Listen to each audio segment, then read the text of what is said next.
Halo Soul, hai Mistik, kembali dengan saya Triandoko di Bermain Jiwa. Video kali ini kita akan masih membahas topik Kundalini. Jadi saya tidak menyangka video yang terakhir banyak yang merespon, banyak orang tertarik belajar Kundalini. Oke, jadi saya akan buat beberapa video mungkin versi pendek ya, yang merupakan tanggapan saya dari beberapa komentar yang sudah masuk. Jadi supaya apa yang saya sampaikan langsung mengarah ke fokus apa yang mungkin kalian masih bingung atau kalian ingin tanyakan. Jadi kalau kalian tertarik saya membahas lebih dalam tentang Kundalini, silakan kamu subscribe. Oke, jadi ada yang menulis di komentar, saya mengecilkan sebuah risiko, ya kan, tidak memberi warning tentang bahaya belajar Kundalini, yang katanya bisa gangguan ke fisik, bisa mental, bisa gila, dan sebagainya. Benarkah demikian? Ataukah itu hanya mitos saja? Oke, jadi di video ini saya akan coba berikan pendapat saya tentang hal itu.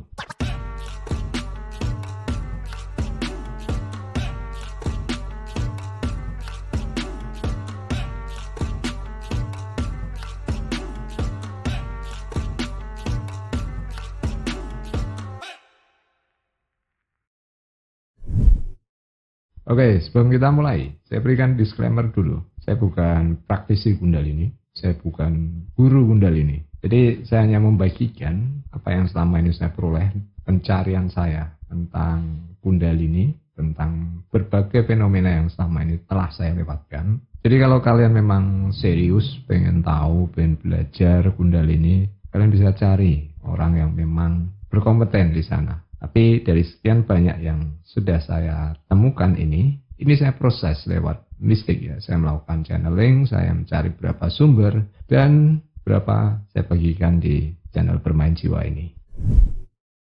Oke, jadi video sebelumnya saya membagikan sebuah dokumen yang dipublikasi ke publik ya. Dokumen dari sebuah lembaga negara tentang riset terkait fenomena Kundalini dan kesadaran. Oke.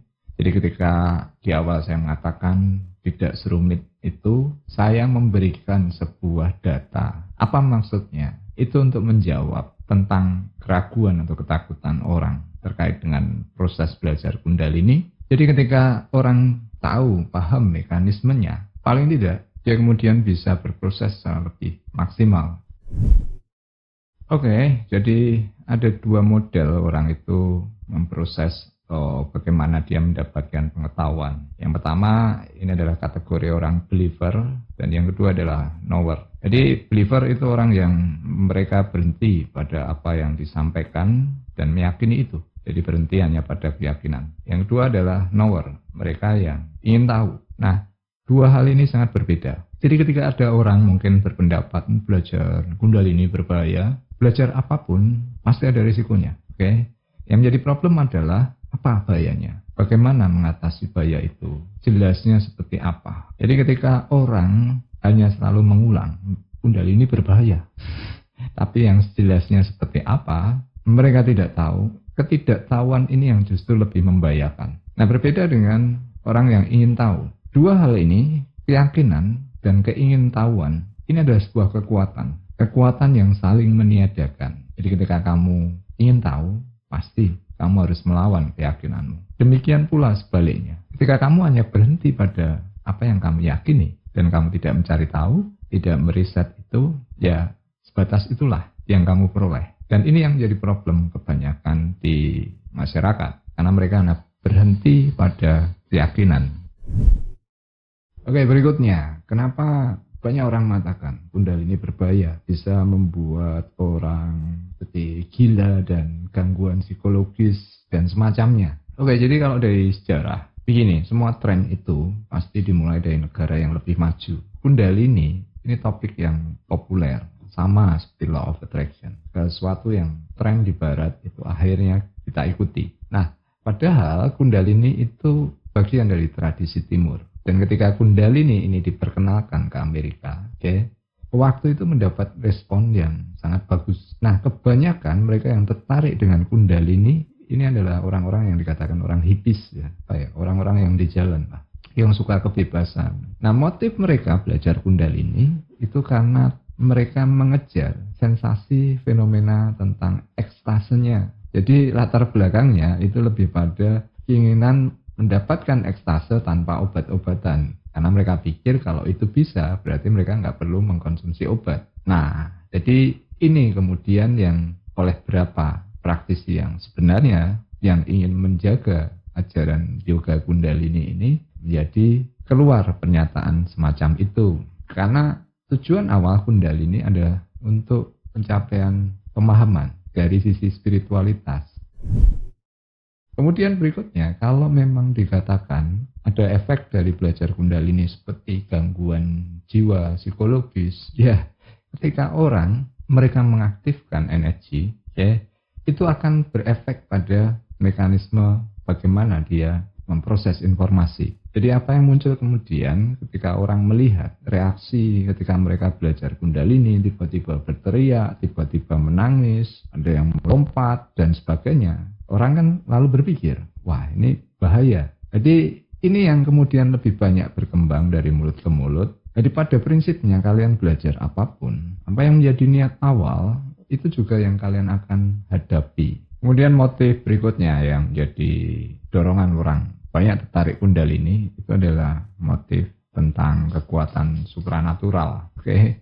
Jadi apalagi orang kita itu suka hal-hal yang berbau supranatural, berbau mistis sifatnya, berbau kenek dan sebagainya. Nah ini jelas berbeda dengan misi awalnya terkait apa yang ingin disampaikan dengan orang mengolah kundalini. Jadi ketika kalian belajar kundalini untuk keinginan mendapatkan power, itu artinya kalian mengejar sisi dari ego kalian. Jadi ketika energinya itu muncul, dia memberi bahan bakar pada egonya. Padahal proses dari apa yang ingin dicapai dari kundalini itu adalah kebebasan, ketidakmelekatan pada ego. Nah akhirnya apa? Pasti ada sebuah konflik. Karena apapun yang kalian proses, ya kalian akan hadapi sendiri. Ketika orang berbicara tentang kekuatan supranatural, apalagi semua itu pasti terkait dengan banyak kepercayaan, roh-roh halus dan sebagainya. Nah ini yang membuat kundalini itu menjadi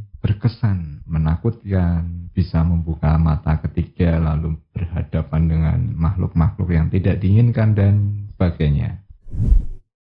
Nah kemudian yang penting ini, poin berikutnya. Di Bermain Jiwa, saya membawakan 3 topik ya, meditasi, mistik, dan metafisik. Jadi ada 2 model bagaimana kita belajar hal-hal yang sifatnya metafisik atau melampaui fisik. Pendekatannya itu adalah satu cara mistik, mystical, dan yang kedua adalah occult, occultis, atau mungkin terjemahan yang mewakili mempraktekkan ilmu sihir atau mereka yang melakukan ritual-ritual terkait dengan kekuatan supernaturalnya. Nah ini 2 hal yang berbeda. Saya lebih merasa seorang mistik. Seorang mistik itu bergerak karena passion, karena gairah, karena keingintahuan, mencari berbagai jawaban tentang berbagai misteri yang ada di semesta. Dan apa yang dia lakukan itu untuk memecahkan misteri.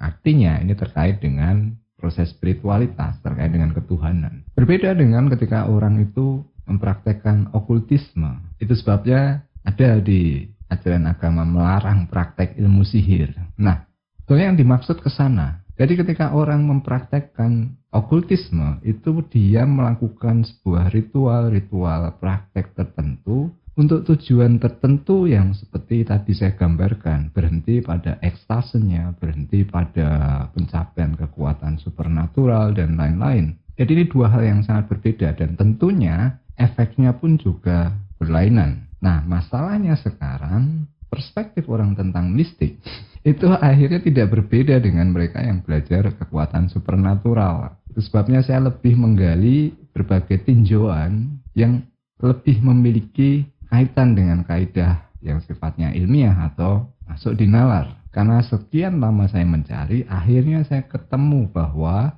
ada alasan kenapa berbagai ajaran itu disembunyikan. Dan ini terkait berbagai ajaran-ajaran kuno, ajaran timur. Karena ketika peradaban barat itu mengambil alih, ada banyak di manuskrip itu dituliskan untuk menjaga dan merawat teks-teks kuno. Itu bukan kaitannya dengan kekuatan roh-roh halus dan sebagainya. Ternyata itu adalah sebuah sains. Dan apa yang terjadi? Ini yang membuat saya akhirnya mencoba melampaui keyakinan saya karena saya menemukan banyak hal yang aneh. Ketika saya menemukan penjelasan yang lebih masuk akal, tapi kenapa kesan orang takut semua untuk belajar hal itu? Dan ini yang menjadi jawaban saya selama ini. Kenapa orang barat lebih unggul? Dan jawabannya adalah karena banyak dari manuskrip teks-teks kuno ketika penjajahan itu dulu berjalan di berbagai belahan dunia, itu yang kemudian diriset. Dan apa yang sering saya sampaikan di Bermain Jiwa tentang berbagai dokumen itu, ini yang akhirnya melahirkan banyak temuan terkait teknologi yang akhirnya lebih pada kebutuhan militeristik atau dominasi. Dan itu semua adalah penerjemahan tentang ilmu gendam, ilmu sihir, dan sebagainya. Jadi buat saya secara pribadi, kenapa hal ini banyak rintangan dan apa kaitannya dengan ada ketertinggalan dari peradaban timur dan barat, itu karena hal tersebut. Jadi motif utama sebetulnya lebih pada penguasaan pengetahuan dan teknologi. Bagaimana sebuah ilmu itu dikesankan menakutkan, menyesatkan, supaya orang tidak mencari. Dan ketika orang berproses memang menemukan apa yang dikatakan sebagai pencerahan, itu pasti terguncang. Kenapa terguncang? Karena pikirannya terbalik dengan apa yang kebanyakan orang yakini. Oke ya, jadi ini pendapat saya tentang kenapa Kundalini selalu dikatakan berbahaya. Oke, sampai di sini materi video kali ini. Banyak hal mungkin yang terkait Kundalini saya bisa bagikan. Silahkan berikan komentar kalau ada yang kurang jelas. Kalau kalian suka topik ini, berikan like, silahkan share. Kita akan ketemu di video selanjutnya. Selamat bermeditasi, selamat bermain jiwa.